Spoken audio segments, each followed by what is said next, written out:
I'm going to be speaking a little bit quieter because it is 5:25 a.m. and my neighbors might be sleeping and the walls are paper.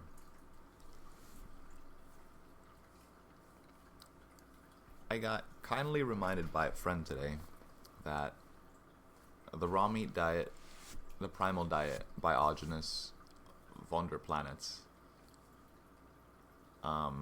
is awesome, and I highly recommend it. And I wanted to share my story with it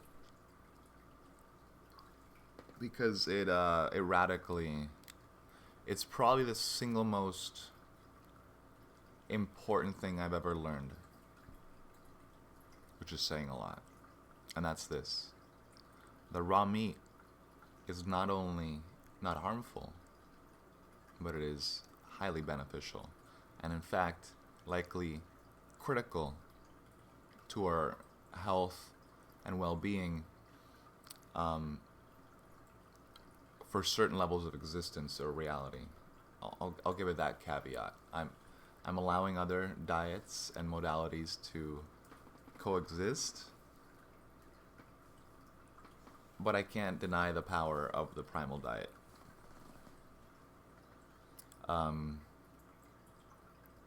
I will admit there is the existential possibility that I'm completely wrong and it's not a harmonious way to be with nature, but it might be,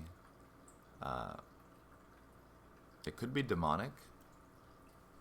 I don't think it is, because I think our conceptions of demonicness have been vastly warped by demons themselves, metaphorically or literally, I'm not quite sure yet. And so they've preemptively prepared the intellectual framework for making the raw meat diet seem to lead towards a path of malevolence or taking advantage of Mother Nature, which would be the last thing we would want, right? Because Mother Nature birthed us and is beautiful and brings us peace and serenity, unlike human society, which doesn't do those things quite effectively. The way I understand it is that if you go into nature and you observe nature, how things move and interact without civilization, you find that everything is in the moment, everything is present, everything is aware of what's happening. But it's also acting in the most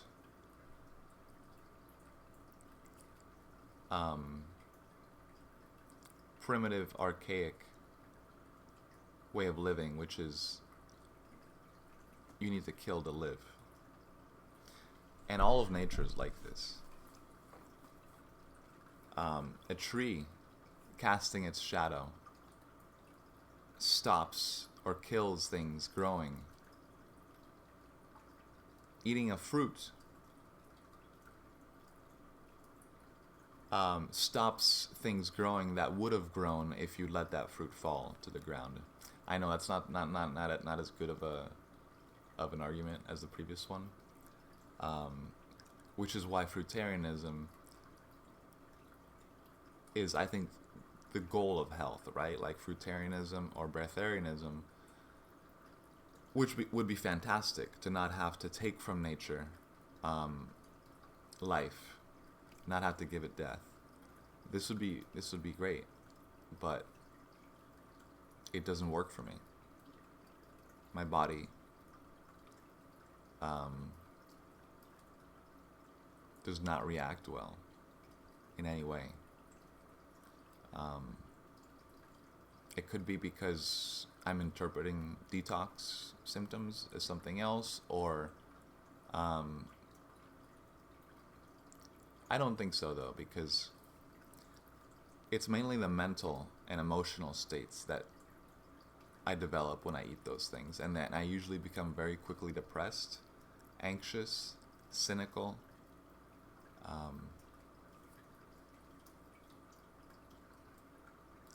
uh, I sense neuroses creeping in, um, and those could all be the result of neural damage from malnutrition. Not even counting all the toxicity we're exposed to.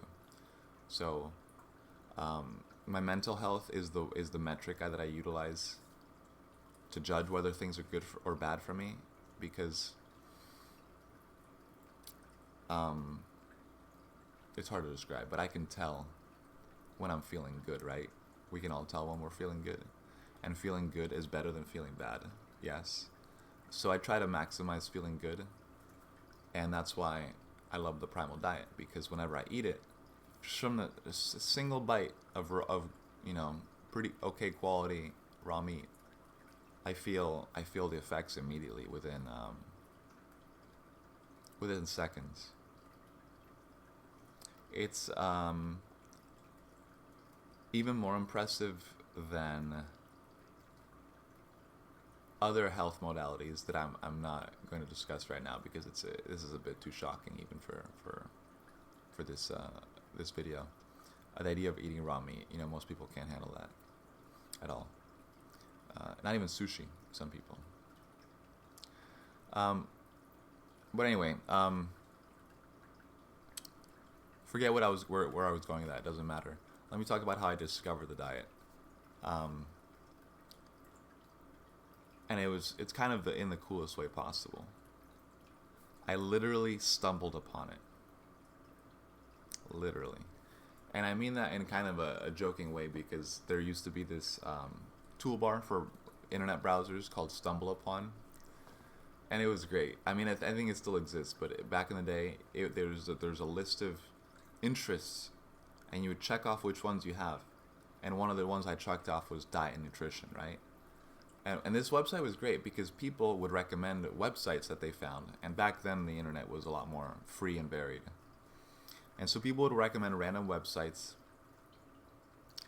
And then when you stumbled upon them, which is you clicked stumble upon and it brought you to a random website, you would judge whether you liked it or not. And then the most well-favored websites would get the most people going to them, because people are like, yeah, this is awesome, you should go check it out. And so people would find it. So one day I was living in Eugene, Oregon. And I clicked stumble upon, and this article popped up from a website called whale.to. Fantastic website, check it out. And the article, the website was basically an interview. I forget who it was, with Augustus Vonderplanitz, the main promoter of the raw meat diet in the U.S., as far as I know, and maybe in the world right now. Well, he supposedly passed away, by the way. He had a weird accident. His balcony collapsed in Thailand, and then the doctors supposedly gave him pharmaceuticals against his express permission or something. I'm not quite sure. I suspect he's still alive, and then he faked his death, because living in this society with all this pressure from all of these organizations trying to bring you down for all these years can get to somebody. So I can see him wanting to spend a few years in a semi-retirement, away from the public eye. And I totally understand and forgive that. So anyway, he's supposedly dead. But in this article, he explains his process of discovering his own version of the raw meat diet. And in it, he described that in his childhood, he had an abusive family.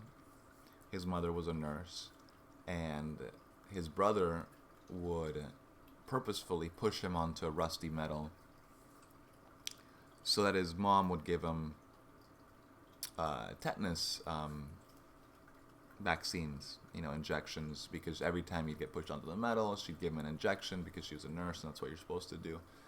And so over time, his body became extremely poisoned and damaged from all the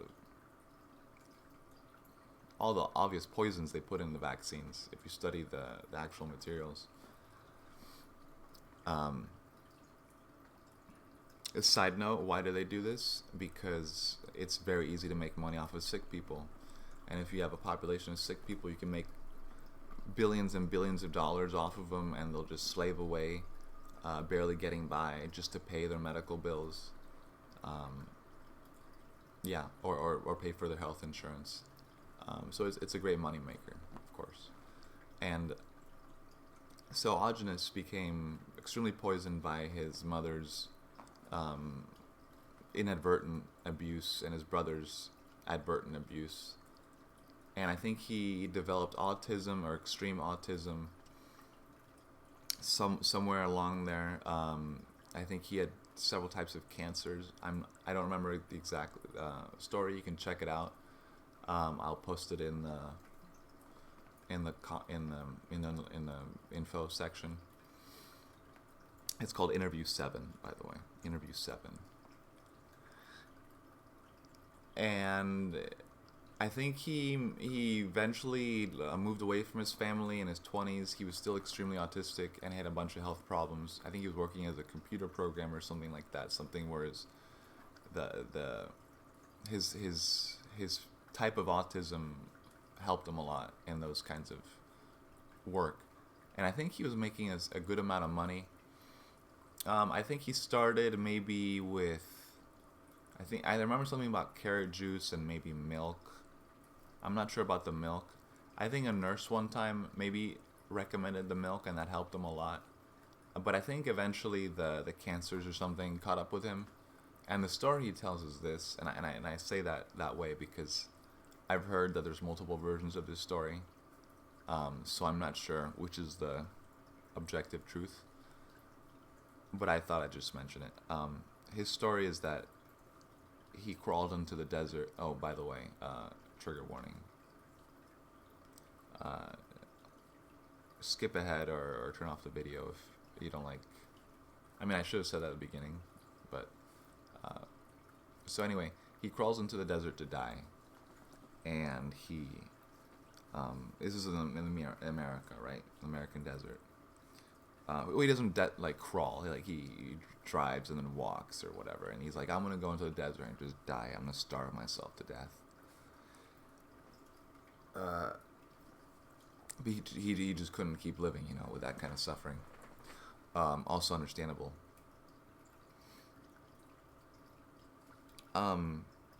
And so he tells that in the desert, he was lying on the ground or somewhere, or just sitting or somewhere, and I think these coyotes came up to him, and I think they were just observing him or something. I don't remember the exact details. You can check it out for yourself. But basically, they realized he was dying or he was extremely poisoned or something. And so they brought him a rabbit, a dead rabbit. And Augenis, in his state, thought that the coyotes were granting him a favor. They were bringing him a dead rabbit so he could eat it and die. Because this is what he'd heard all his life. That if you eat raw meat, you'll die.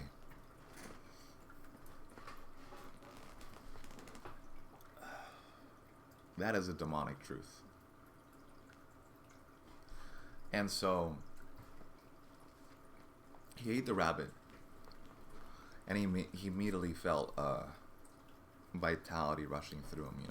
Life force, energy, prana, chi, all that stuff. And he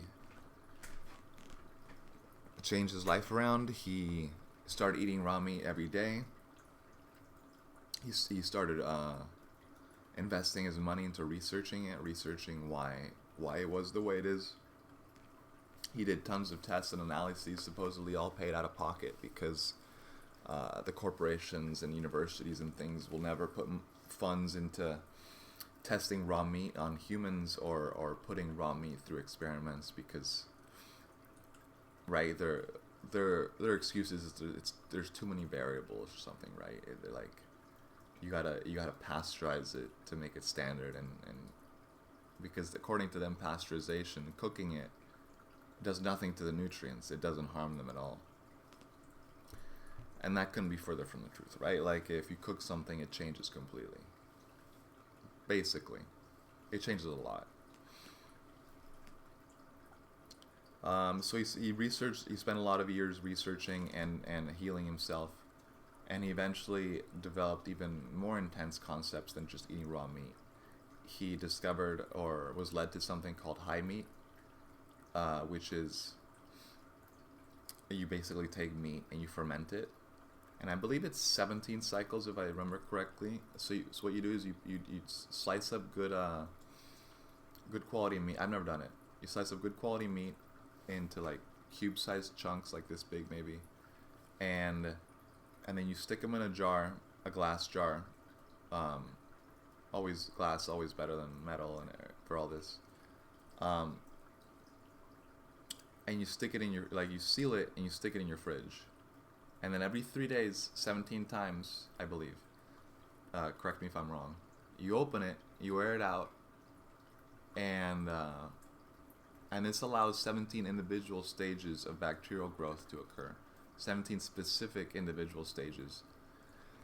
And the meat will develop into something called high meat, which is basically a fermented product, sort of how you would ferment milk into yogurt or kefir. And people who eat it, or even just smell it, reportedly feel intense, like the body releases a bunch of like good hormones to make you feel really good, and people suspect it's because it's so effective at removing toxins from your body. It's so effective at replenishing the microflora, gut bacteria in your gut, reinvigorating all your digestive processes,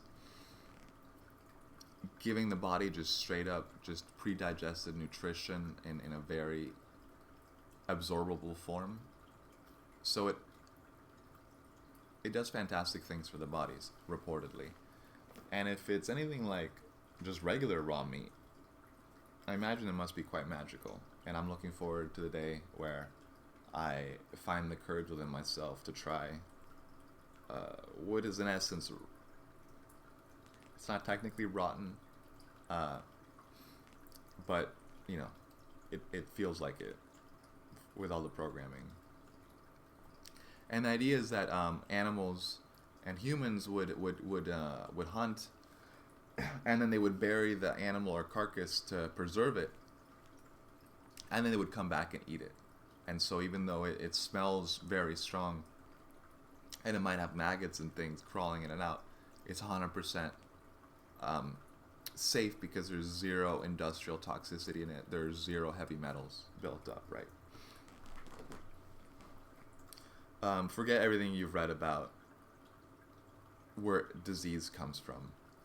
That's part of this, and the problem is that most people think that disease is an agent in the air or on surfaces, or sneezed or expelled in mucus, and that if you catch this, or if it touches you, or if you absorb it in the right place, that disease will be transmitted to you. But disease, it's a typical case of correlation is not causation, because the reason they find parasites in people, the reason they find viruses, the reason they find fungal infections, is because those are direct responses to the toxicity in the body, and they are last defense mechanisms or symbiotic relationships to help the body remove those toxins or to heal from whatever inflammation or poisoning it's been subject to. And so, for example, people are like, well, I get, coworkers are sick and then I get sick, so I obviously got it from them because we don't live together, we don't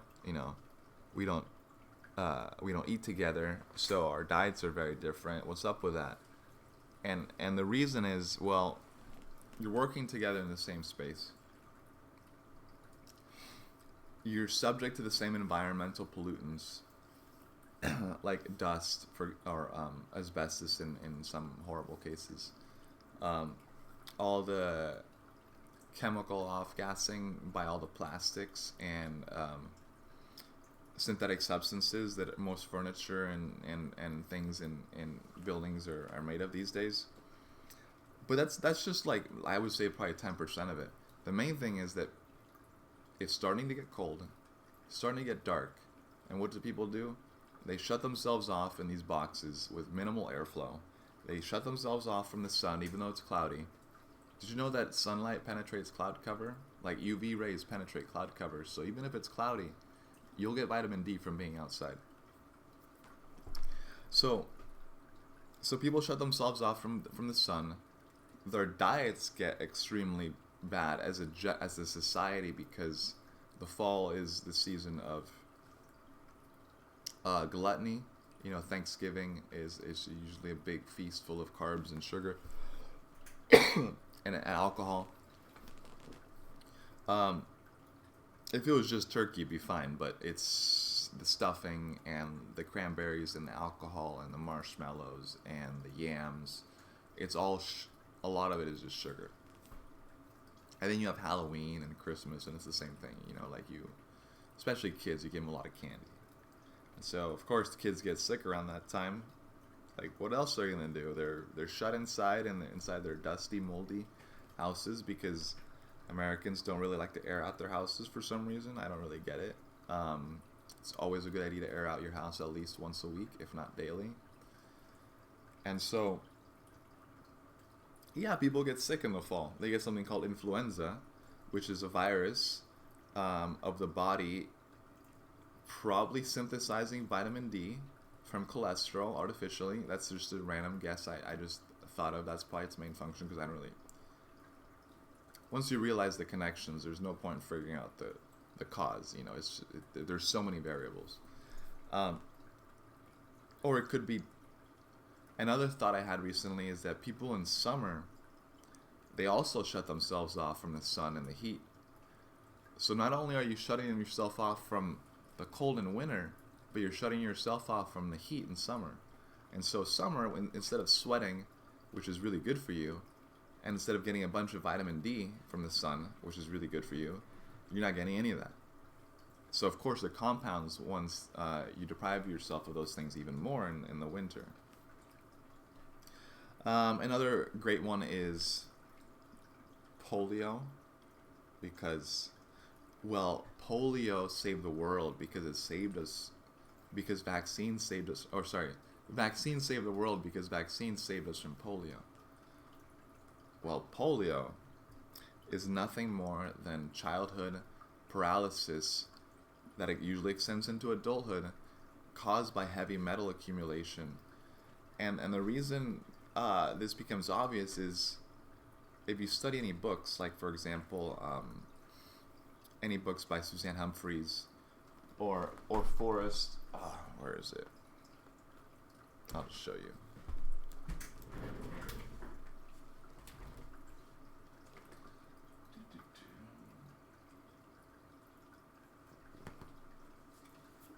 Okay. So, this book, The Moth and the Iron Lung by Forrest Moretti, explains the whole polio thing. And basically what happened is the government knew that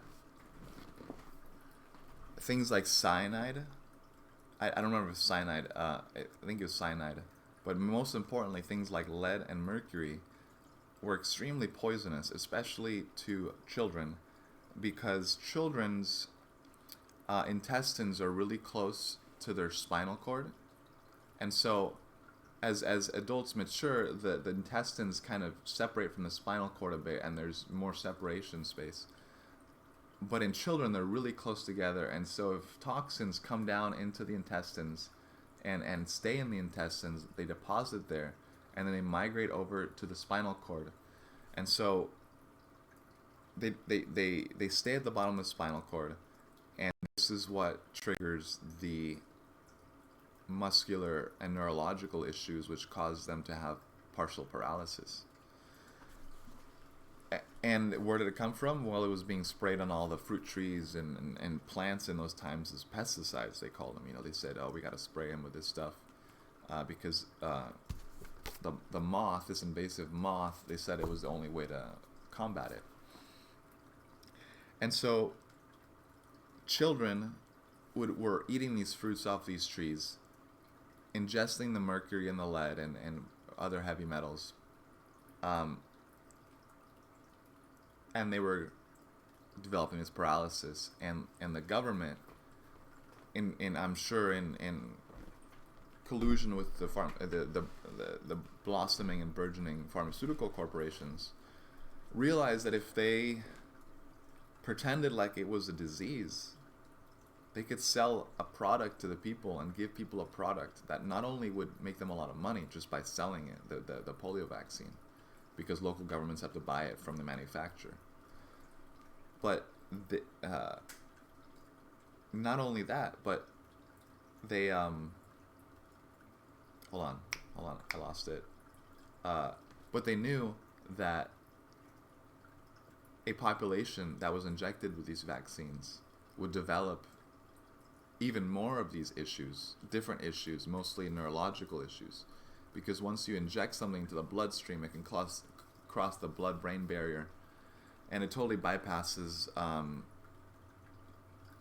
defensive organs like the skin, kidneys, and liver, I believe. Although I think the liver and kidneys might still have a role in filtering and cleaning the blood of potential toxins, but they're able, because you inject them, they're able to reach the brain pretty much instantly, right?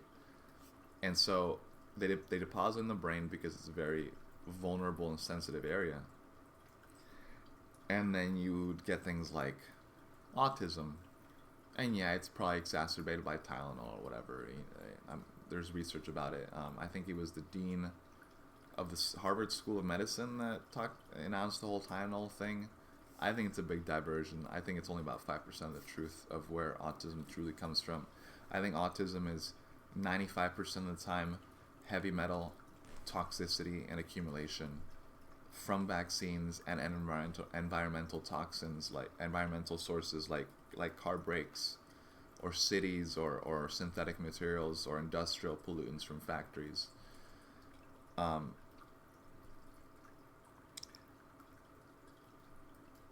So, circling back to where we were, like before I went off into the whole disease, autism thing.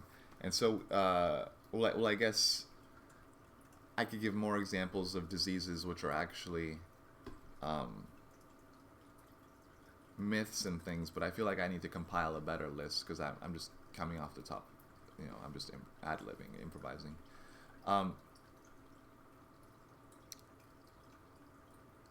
So Augenis spent a bunch of years researching all this, developing all these ideas, refining all these ideas, developed the high meat, and he was giving a bunch of lectures and things in California, and I think there was a health food club called Rawsome. If you want to check somebody out who knows a lot about that, find somebody called Ibrahim Rafatja.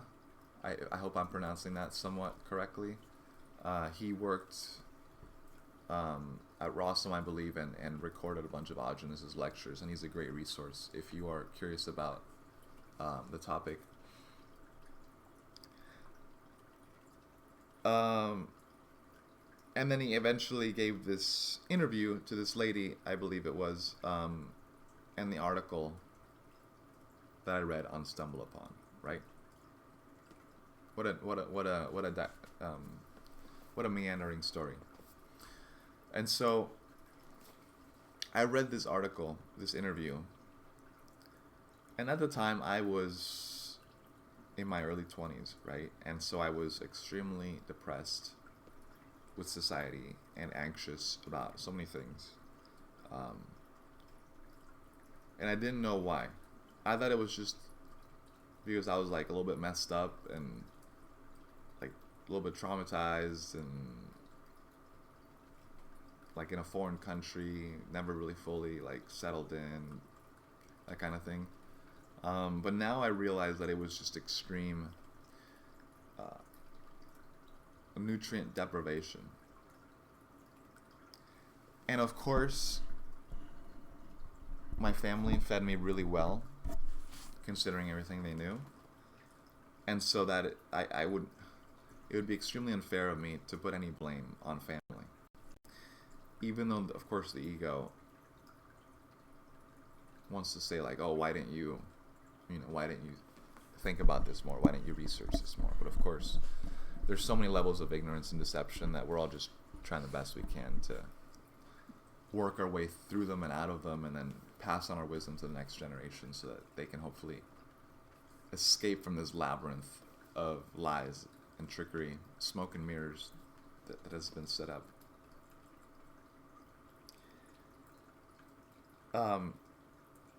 So I was extremely anxious and depressed, but when I read this article, it clicked. It clicked because I had always wondered, what did humans eat before fire?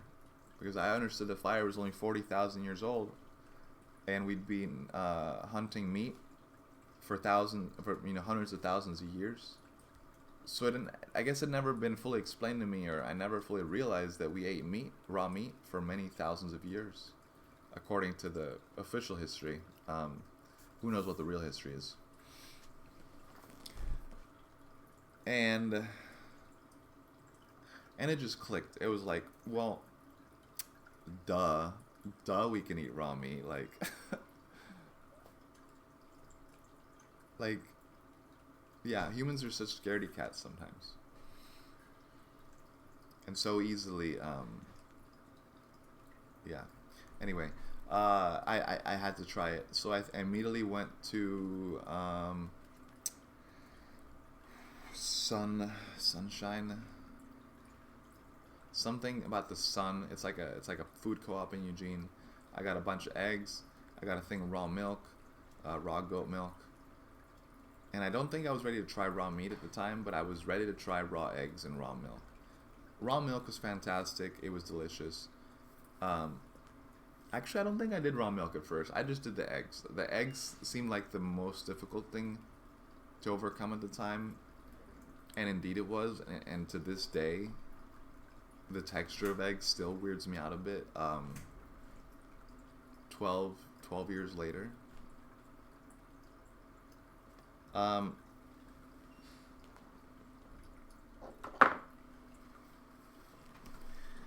So I wanted to try eggs, and I tried them.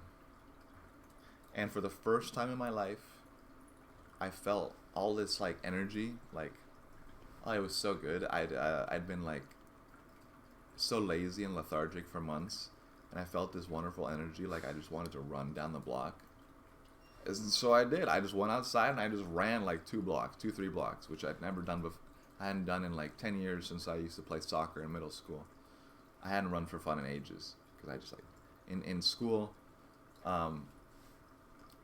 gym class was just horrible, and I hated running in that, so I never did it. And then I didn't do any cardiovascular sports in high school. But I felt this, I had to run. It was like my body was just like, oh, this is what being alive feels like. Yeah, go. Just go. And so I ran. I felt fantastic. I was like, all right, this proves it. This demonstrates this is something real, something good. And so it's been kind of a rocky road back and forth, because I always cave, and I eat I cook meat, or I eat junk because of it tastes good, or it reminds me of different times, or it's cheap, or it just, it's convenient, or it's, I don't want to be rude when I'm at somebody's house, so I'll eat what they give me, and I'm grateful for it, because it has, food is good no matter what form it's in, if you're starving.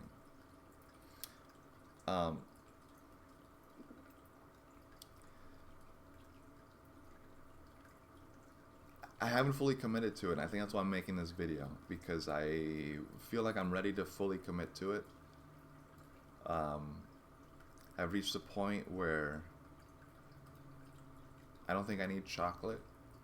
I don't think I need caffeine. In fact, they're too intense. Like caffeine just gives me instant heart palpitations now. It's just like boom, too intense. So I think that's what happens when you eat raw meat for a while. It your body becomes more sensitive to the environmental pollutants. So you have to be very diligent and very. You have to hold yourself as a sacred space. Like it has to. You have to respect yourself. You have to love yourself enough to set up those boundaries, and to lay your foot down when you're not being respected. Because it's your body, it's your life, and you deserve to feel good and happy, in my opinion. Because I don't buy into the mentality that this is supposed to be a hell to endure, and then paradise comes after. I think that this could be as good as it gets, for all we know. So make sure it's as good as it gets. And with that, I'm gonna eat a little bit more raw meat. This is oh, you can't see it because it's inverted, but it's ground beef, and I'm just gonna dip it in a little bit of olive oil and salt because I'm not quite as badass as I want to be.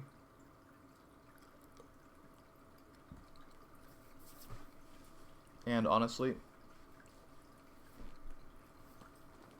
it's fantastic. I had a bite before making the video, and I could definitely feel for like 5 or 10 minutes, my mental clarity was much clearer. My mental clarity is much better. But because I only had a little bite, my body absorbed it very quickly, and then I felt my mind starting to wander a bit. And I think those are directly related. Also, I smoked this morning, so that's part of it.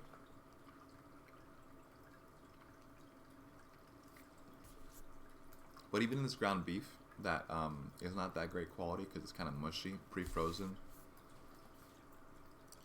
Oh, okay, caveat, it's from Whole Foods, so it's very high quality ground beef. You know, for okay, it's Amazon Corp. I know. You know. All right, let's talk about that later. Even for being pretty low quality ground beef, as I consider it, compared to an actual fresh healthy animal. Even then, I still feel the vitality. I feel my gut relaxes so much when I eat raw meat because it's usually inflamed from eating pasteurized dairy or cooked meat.